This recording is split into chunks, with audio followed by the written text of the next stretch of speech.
Bonjour à tous, aujourd'hui une petite vidéo sur les croyances, et sur le fait que ce que l'on croit devient la réalité. Et oui, ça va jusque-là quand même.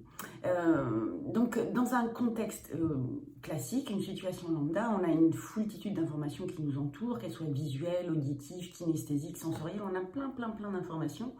Là, si je vous demande de fermer les yeux et de faire un descriptif de ce que vous avez autour de vous, vous allez me donner quelques éléments, mais peu finalement par rapport à tout ce qu'il y a. Notre inconscient, lui, va capter tout le reste.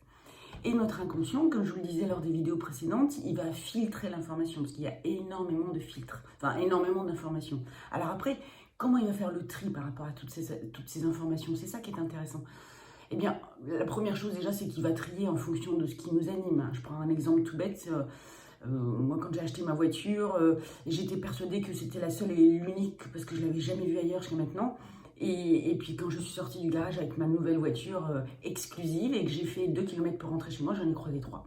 Exactement les mêmes. Donc vous voyez, mon filtre avait changé et j'avais déjà mon inconscient à repérer autour de moi des voitures absolument identiques à la mienne.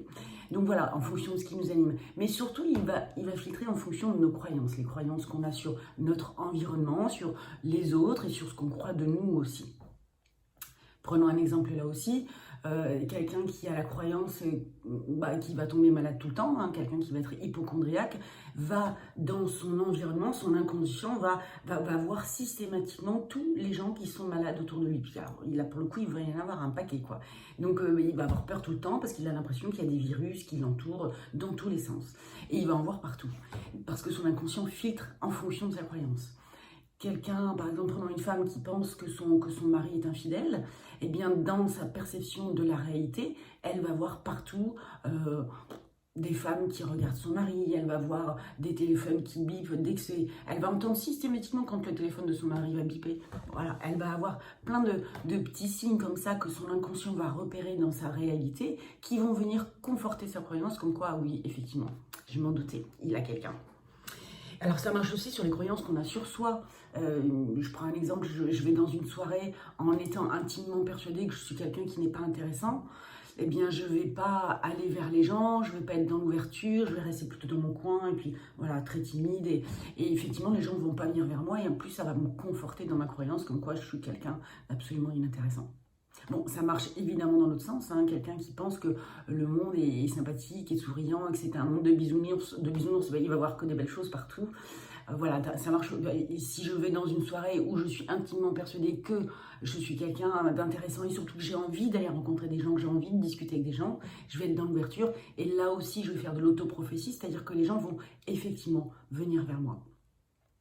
Mais outre le fait que notre inconscient filtre l'information, trie l'information en fonction de nos croyances, ça va plus loin, c'est qu'il va également interpréter les choses en fonction de nos croyances. Reprenons par exemple le cas de la femme qui pense que son mari est infidèle, eh bien lorsqu'il va lui sourire par exemple, son sourire va être interprété comme un sourire moqueur, ou un sourire malveillant, ou un sourire condescendant, bref, un sourire qui cache quelque chose. Donc il va y avoir une interprétation. Quelqu'un qui, à l'inverse, pense que son mari est quelqu'un digne de confiance, quelqu'un qui est aimant, tous ces sourires vont être considérés, vont être interprétés comme des sourires bienveillants. Vous voyez, donc, en plus de la sélection, il y a aussi une interprétation de la réalité qui va venir se faire par notre inconscient. Donc tout ça pour vous dire que nos croyances, ce qu'on croit sur nous, ce qu'on croit sur l'environnement, ce qu'on croit sur les autres, va créer notre propre réalité. Voilà, dans les bonnes nouvelles, il faut savoir que les croyances, elles peuvent avoir des effets, donc induire des comportements qui vont être limitants, mais une croyance, ça se change, et de même qu'un comportement limitant, ça se change. Donc tout n'est pas perdu, et voilà, gardez espoir, croyez en vous surtout. Merci pour votre écoute.